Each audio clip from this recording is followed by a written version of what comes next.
welcome back to this CNC router build where I show you absolutely everything you need to do to construct a CNC router, a decent CNC router such as this one, which I'm naming the AMAX for want of a better word. Okay, so today we're going to be mounting this cross member, which is a real heavy gauge, 12mm, is nearly half an inch, okay, by 160, which is, tell you exactly,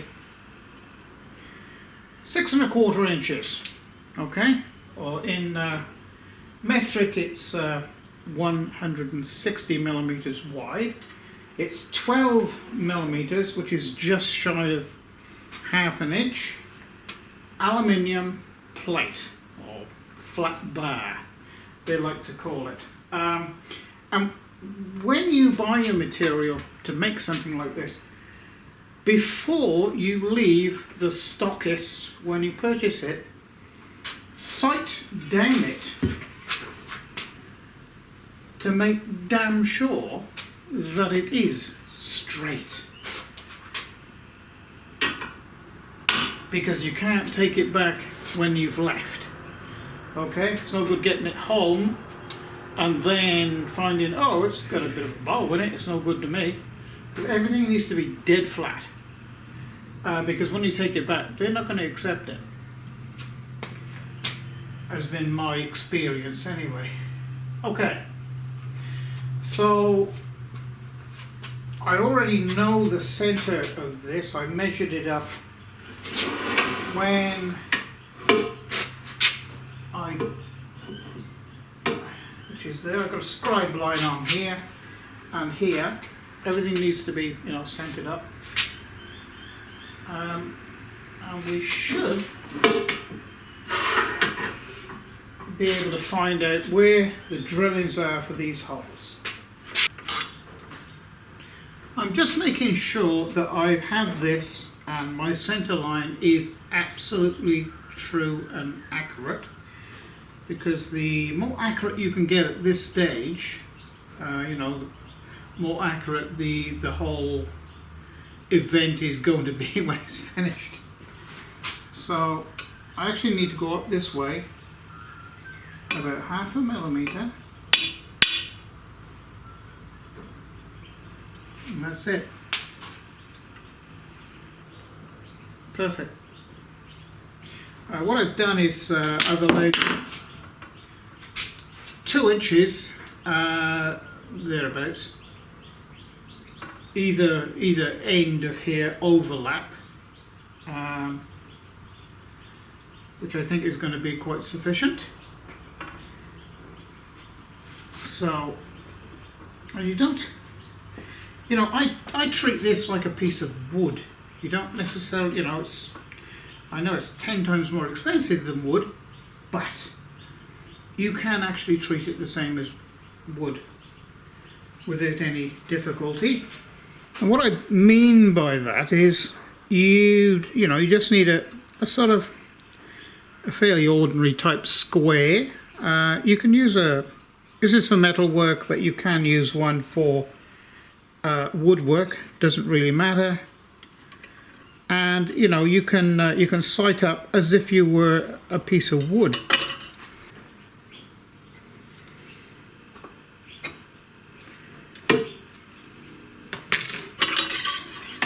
That's all you have to do.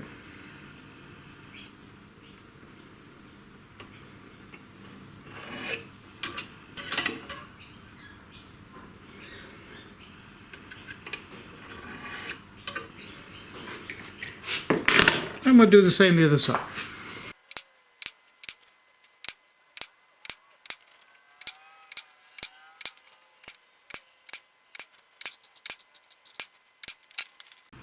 So I've got this fully marked out now, and I've centre popped or centre marked all the holes.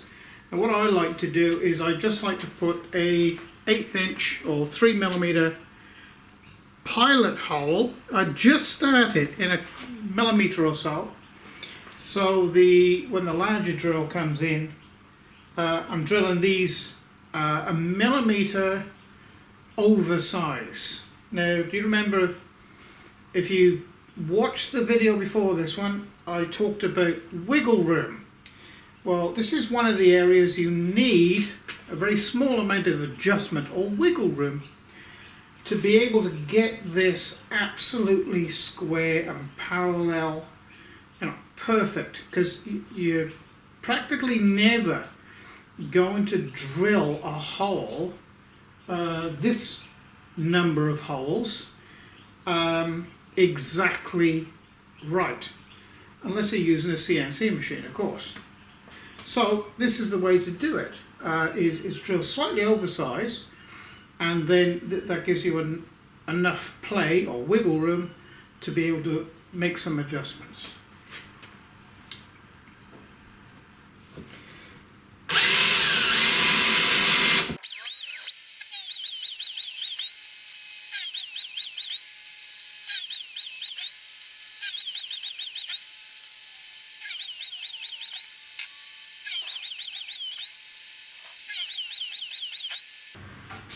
So after drilling, it's necessary to deburr all the holes from the underside now.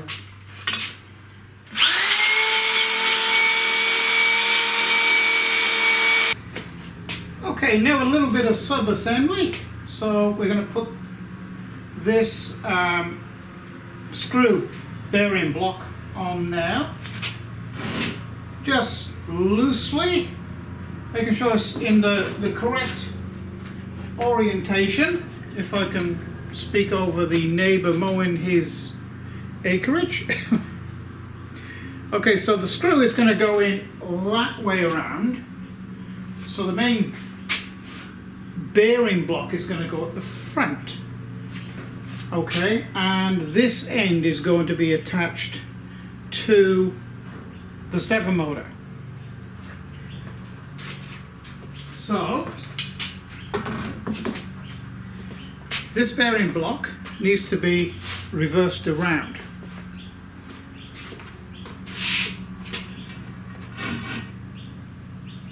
Now, I'm using flat washers and spring washers on this as well.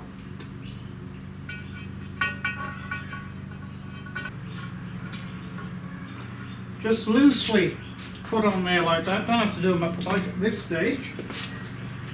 And then we can pick up these bearing blocks. And this is why I've drilled a millimeter oversize. Although I've got flat washers on these cap screws, I will be taking them back out later on in the build and putting spring washers in there as well.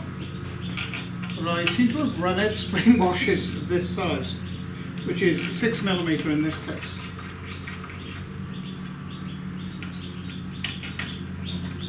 All holes line up,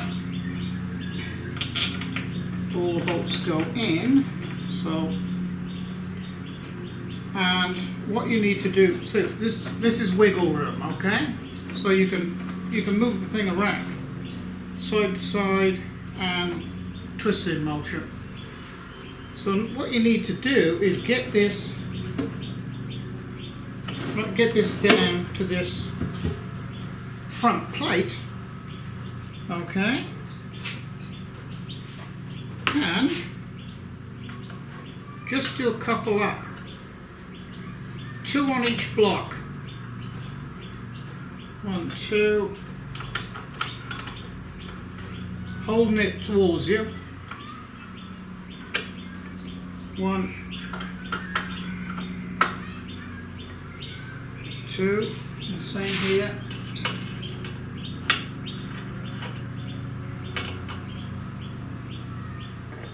1,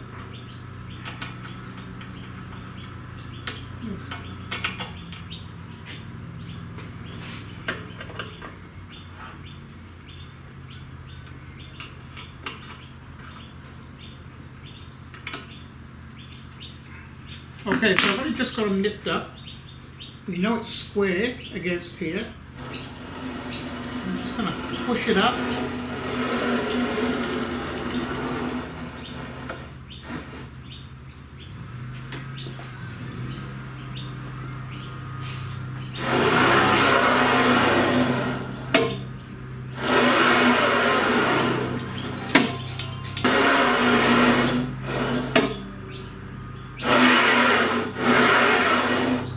Perfect.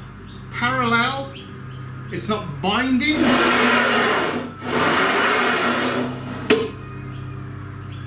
Square.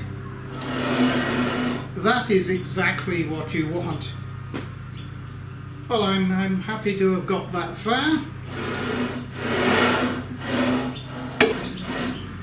So I hope you've liked this build today, and I hope you'll come back and see the rest of the build and some of my other videos too.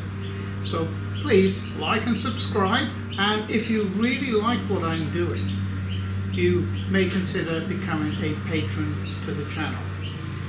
Patron information is below this video in the video description area.